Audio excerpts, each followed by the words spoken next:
Welcome. Thank you for joining with us to reflect together this Good Friday. Each day in the news, we hear the reports on the ever-increasing number of people who have died or been infected by the coronavirus.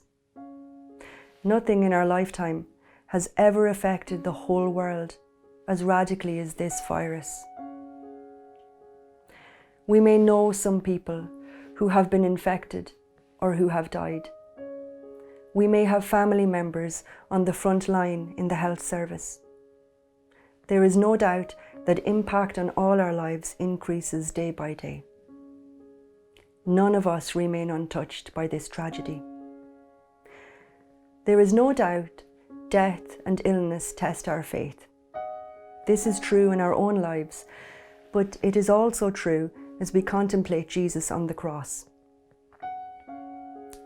It is not difficult to imagine the disciples on Good Friday, stunned, disheartened by all that has happened to Jesus. After all, it was only the night before they had sat down to dinner together. What would they make of Jesus' lament from Psalm 22? My God, why have you forsaken me? Would these words give voice to the sense of their trust in God being shaken to its very core? Are they words that speak to us today? There is a connection, even if we lack the words to explain it, between what Jesus tasted on Good Friday and what any person who is unfairly victimized tastes. We have our own Good Fridays, and they are not unconnected to what happened on Calvary 2,000 years ago. What did Jesus undergo on Good Friday? Interestingly, the Gospels do not focus on his physical sufferings. What they highlight instead is his emotional suffering and his humiliation.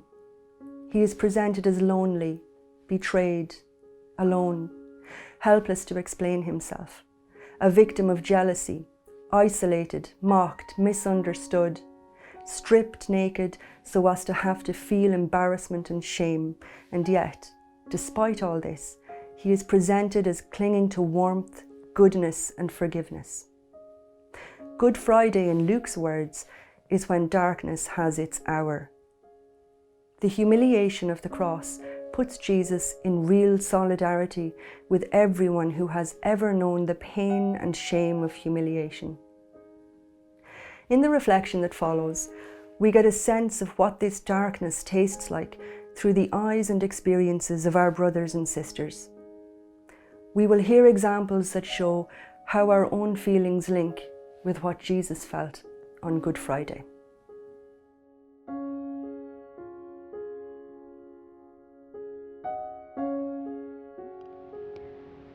I am an old woman living in isolation, hoping for the day someone will knock on my door, anyone at all, just to break the silence.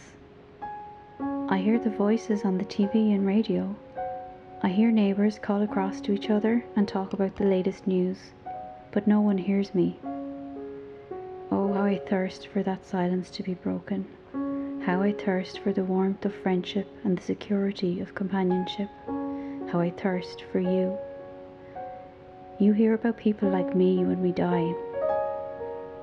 You may even come to my funeral. I'm the kind whose crucifixion happens in terrible silence. My God, why have you forsaken me? I am a man worried sick about tomorrow and all the days ahead of me. I am a husband and a father out of work because of the lockdown now, with bills to pay, food to provide. I have responsibilities. I have a family who depend on me for security and safety. I feel as though I have failed them. I thirst for the freedom to go back to work. I thirst for the right to provide for the needs of my family. Now I thirst for hope. I'm the kind whose crucifixion is just another statistic on the unemployment register. My God, why have you forsaken me?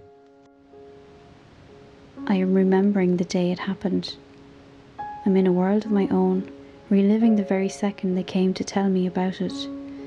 Death was so unexpected, I couldn't believe the news. I still can't.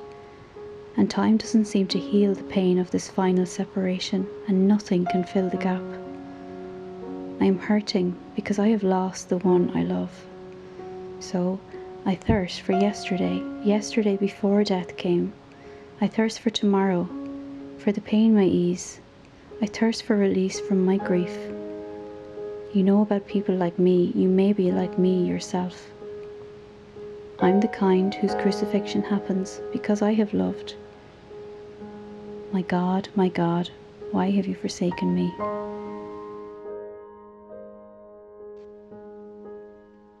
I am a child orphaned by the virus, broken by loneliness, wounded by abandonment. I am homeless, loveless, and without hope. I live in the shadow of an illness that may touch me any day, any time, an infection I may already carry. I thirst for love. I thirst for acceptance. I thirst for a future. I'm the kind whose crucifixion happens every day. My God, why have you forsaken me? I am stranger to you. I don't live in this country. I don't speak your language. I don't have an education or a home or food or clean water. I don't have an income. I don't own anything except the clothes on my back. I don't have the basic human rights anyone could expect to have. And I thirst. I die of thirst. We all die of thirst. You see people like me on the 6 o'clock news. I'm one of millions. You may not have even noticed me at all. I'm the kind whose crucifixion happens because of politics or climate or war. My God, why have you forsaken me? In our world today, the thirst of the abandoned, the unemployed, the lonely, the bereaved, the suffering and the dying is still the thirst of Jesus on the cross. Their cries are still the cries of Jesus, my God, why have you forsaken me? And the cries reach us too.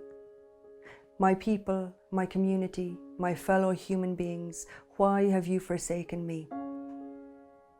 Let us not forget that it is our feet which can bring us to the doors of the lonely, our hands which can feed the starving, our eyes which can see the pain of another, our ears which can listen to the needs of another, our voice which can speak for the victim, our hearts which can be moved to pity, our spirit which can uplift the broken.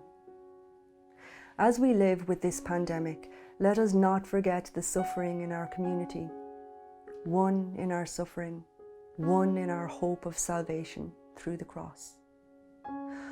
All of us have moments when our world falls apart and when all we can do is wait. Wait for what? Wait for darkness and death to have their hour. Wait for the curtain of the temple to be torn from top to bottom, and the earth to shake, and the rocks to split open, and the graves to open and to show themselves to be empty.